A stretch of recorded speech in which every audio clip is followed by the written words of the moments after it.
This is the early edition, a curated weekday guide to major news and developments over the past 24 hours. Curated by Veronica Galka and Lizzie Jennings, and read by an automated voice. Published September 18, 2025 on Just Security, an essential resource for those shaping a just and secure world. Here's today's news. Trump administration actions. In a social media post, President Trump yesterday said that he is designating Antifa as a major terrorist organization. It is unclear what mechanism Trump hopes to use to implement, as Antifa is an umbrella description for far-left-leaning movements, and there would be no statutory authority to designate domestic terrorist groups like there is for foreign terrorist organizations. Aaron Pellish reports for Politico.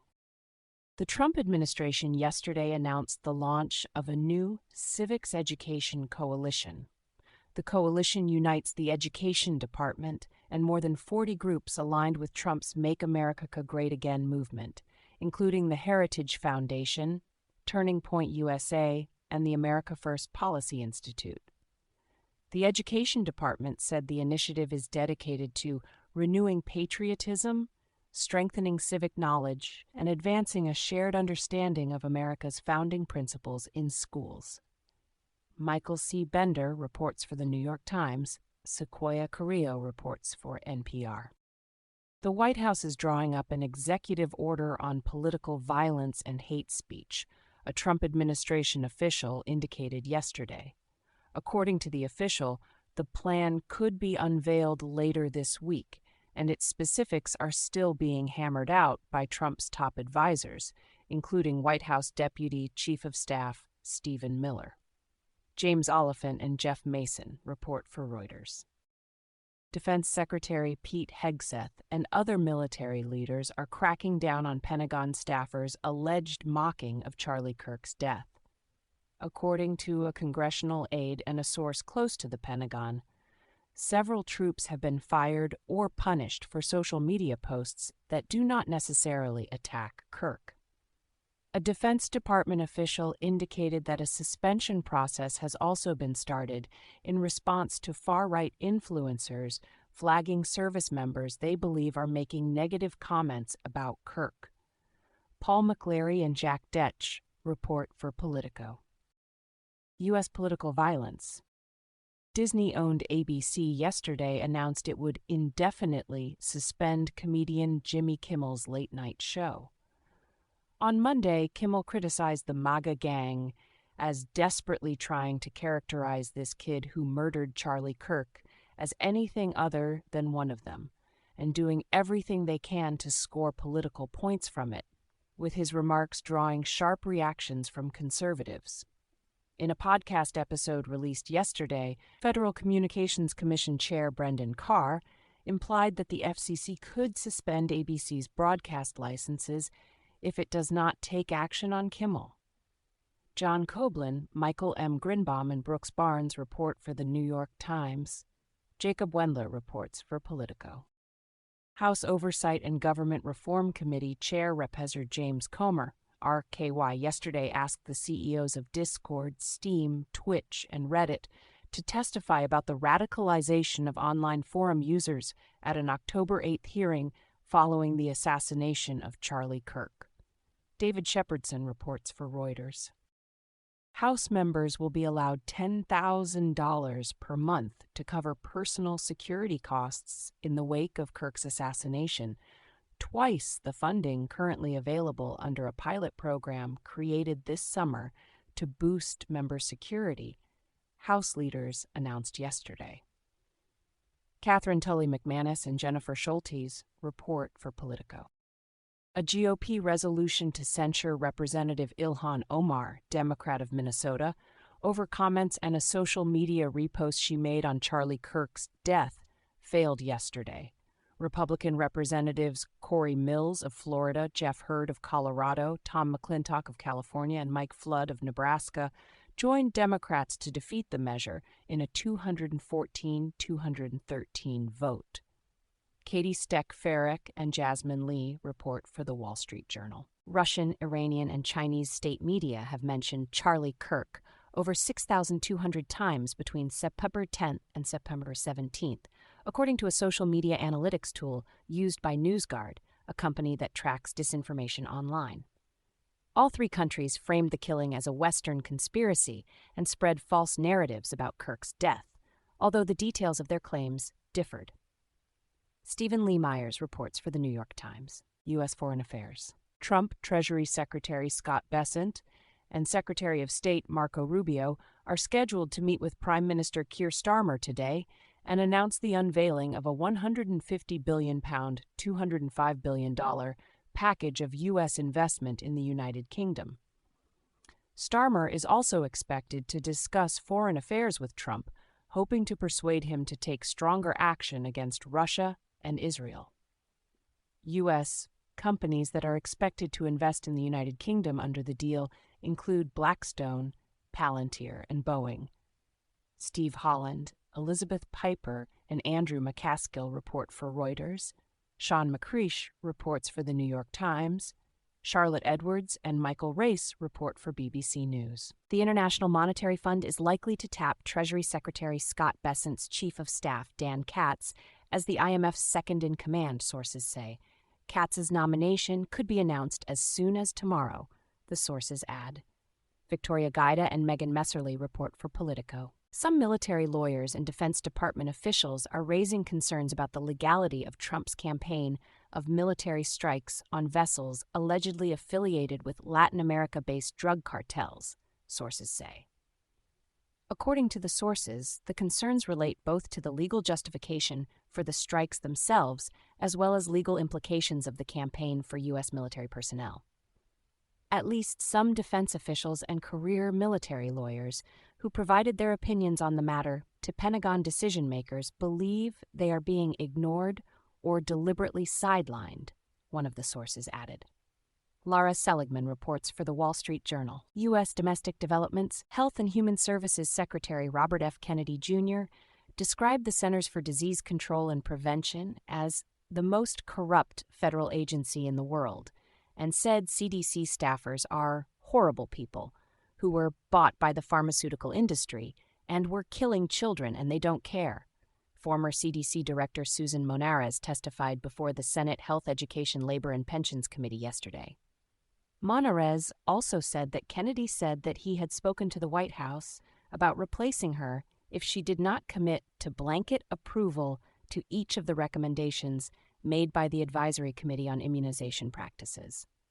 Robert King reports for Politico. The National Academies of Sciences, Engineering, and Medicine, one of the United States' most respected scientific bodies, yesterday issued a review of climate science, concluding that the evidence of climate change was beyond scientific dispute. According to the chair of the committee that authored the report, Shirley Tilghman, the study was undertaken with the ultimate aim of informing the EPA as it considers the status of the endangerment finding. Alex Guillen reports for Politico. Tech developments. NVIDIA has agreed to invest $5 billion in Intel, announcing today that the two companies will multiple generations of custom data center and PC products. NVIDIA's investment will give it a 4% stake in Intel, making it one of the chipmaker's largest shareholders, and follows the U.S. government's purchase of a 10% stake in Intel a few weeks ago. Ian King reports for Bloomberg. Reuters reports Microsoft, Google, and NVIDIA have announced more than $40 billion in investments for AI in the United Kingdom during Trump's state visit this week. Several U.S. tech leaders are participating in Trump's visit, including OpenAI's Sam Altman and Microsoft's Satya Nadella. A U.S. tech industry representative told Politico that with these plans for investment in Britain, we would like to see is a trade barrier being lowered in the digital service tax. Tim Bradshaw, David Shepard, Stephen Morris, and Michael Action report for the Financial Times. Adam Satariano reports for the New York Times.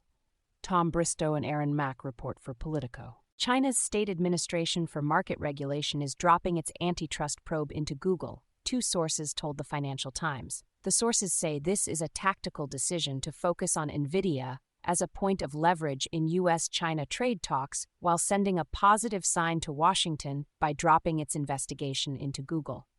According to a source, China is trying to narrow its retaliatory targets to make them more potent. Stephen Morris reports, Israel's war, dozens of Israeli tanks yesterday entered Sheikh Radwan, a major residential district of Gaza City. According to local residents and eyewitnesses, the district is considered one of the city's most densely populated areas. Israeli strikes have also cut off phone and internet services in the city, making it harder for Palestinians to call for help, the Palestinian Telecommunications Regulatory Authority said. The Israeli military said that it is looking into the incident and does not deliberately target public communication networks. Rushdie Abualouf reports for BBC News, Julia Frankel and Sami Magdi report for AP News. No food aid has entered northern Gaza since Friday, the UN Office for the Coordination of Humanitarian Affairs said yesterday, saying that Israel's military had closed an important border crossing, ICYMI, on that date. According to the office, aid groups have grave concerns over fuel and food stock depletion due to the closure. Separately, the Israeli military agency that manages aid to Gaza, COGAT, said that 230 aid trucks entered Gaza on Tuesday, including through the ICYMI crossing. COGAT declined to explain the discrepancy between its account and the UN report. Cassandra Vinograd, Rawan Sheikh Ahmad, Gabby Sobelman, and Liam Stack report for the New York Times. The destruction in Gaza could be turned into a real estate bonanza under a plan that is currently on Trump's table, Israeli Finance Minister Bezalel Smotrich said yesterday.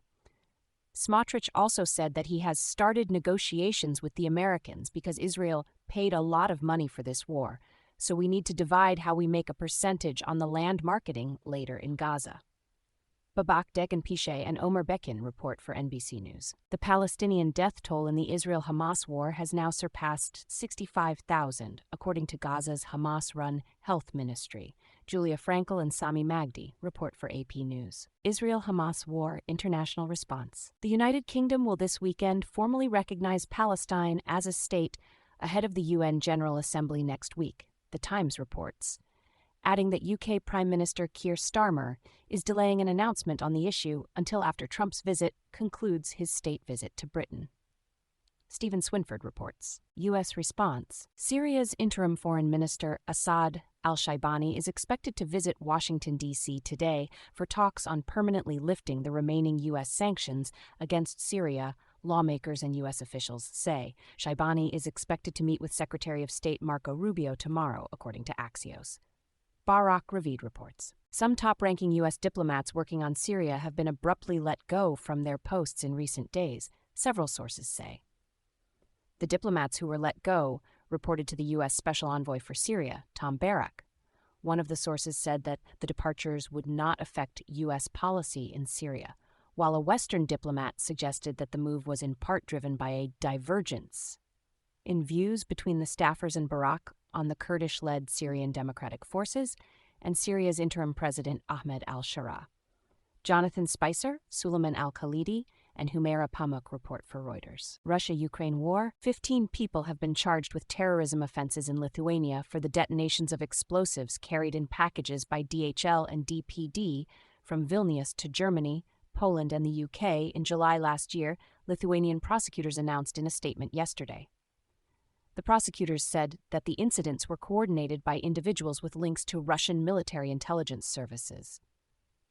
George Wright reports for BBC News. Andrius Sitas reports for Reuters. Polish Defense Minister Władysław Kosiniak-Kamysz arrived in Ukraine today for talks on developing Poland's drone capabilities following the Russian incursion last week. We will be signing an agreement concerning cooperation between the ministries, but also acquiring capabilities when it comes to operating drones, Kosiniak-Kamysz said. AP News reports. Danish Prime Minister Mette Frederiksen announced yesterday that Denmark will acquire long-range precision weapons in response to Russia's ongoing war in Ukraine. Frederiksen called it a paradigm shift in Danish defense policy and said there is no doubt that Russia will be a threat to Denmark and Europe for many years. Maya Tekeli and Jeffrey Gettleman report for the New York Times. Other global developments. Saudi Arabia and Pakistan signed a mutual defense pact yesterday strengthening their existing security partnership. This is a comprehensive defensive agreement that encompasses all military means, a senior Saudi official told Reuters when asked whether Pakistan would provide Saudi Arabia with a nuclear umbrella. Maha El-Dahan and Saeed Shah report. Thai security forces clashed yesterday with Cambodian protesters in a disputed border area, with 28 people injured and no deaths reported, according to Cambodian official statements. A Thai army spokesperson said that the Thai authorities considered the incident to be a provocation and an intentional violation of the ceasefire agreed in July. The Cambodian government issued a statement that Thai security forces used tear gas against Cambodian civilians in an attempt to surround land that Cambodians have long lived on. Sofeng Chang and Grant Peck report for AP News. Yulia Navalnaya alleged yesterday that lab tests of biological samples taken from her husband, Alexei Navalny, proved that he was poisoned. She did not provide evidence of the test, but urged the laboratories in 2 unspecified countries who conducted the tests to publish them. Matthew Luxmore reports for the Wall Street Journal. The Taliban administration yesterday announced the imposition of an internet ban intended to prevent immoral activities across large parts of northern Afghanistan. The ban is the first such ban since the Taliban took over in August 2021. Mohammed Yunus Yawar reports for Reuters. Trump administration litigation. The Trump administration cannot, for now, proceed with its planned overhaul of the Health and Human Services Department, a federal appeals court ruled yesterday.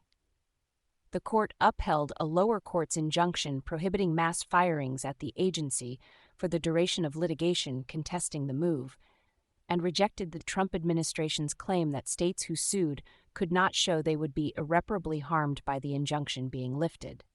Nate Raymond and Daniel Wiesner report for Reuters. A federal judge yesterday temporarily prohibited the Trump administration from holding immigrants for prolonged periods of time in unsafe and unsanitary conditions at a Manhattan detention center. In his order, the judge said that the plaintiffs are likely to succeed in showing that the conditions in the holding cells violated the First and Fifth Amendments. Luis Ferre-Sadern reports for the New York Times. Beth Wang reports for Bloomberg Law. An immigration judge ordered Mahmoud Khalil's deportation to Algeria or Syria last Friday. The judge denied Khalil's motion for a waiver preventing his deportation because of misrepresentations made in his application to register permanent residence. In a statement, Khalil remarked that the Trump administration's latest attempt through a kangaroo immigration court exposes their true colors once again. Chloe Atkins and Marlene Lenthang report for NBC News. In case you missed it, yesterday on Just Security, Israel's strike on Doha, a crisis for U.S. credibility, by Jesse Marks. Murder by Drone, the legal and moral stakes of the Caribbean strikes, by Annie Scheel, John Ramming Chapel, Priyanka Modaparthi, Wells Dixon, and Daphne Eviatar. Washington's multilateral retreat creates an opening for state and local leaders, by ICYMI and John Temin. Sanctions Against Israel, an International Law Perspective, by James Patrick Sexton. Thank you for listening to Just Security's early edition today, September 18th, 2025. If you enjoy listening, Just Security's analytic articles are also available in audio form on the justsecurity.org website. To stay up to date on Just Security's analysis of law, policy, and current events, go to justsecurity.org, subscribe to Just Security on Substack, and follow us on LinkedIn, Blue Sky, Facebook, and Threads.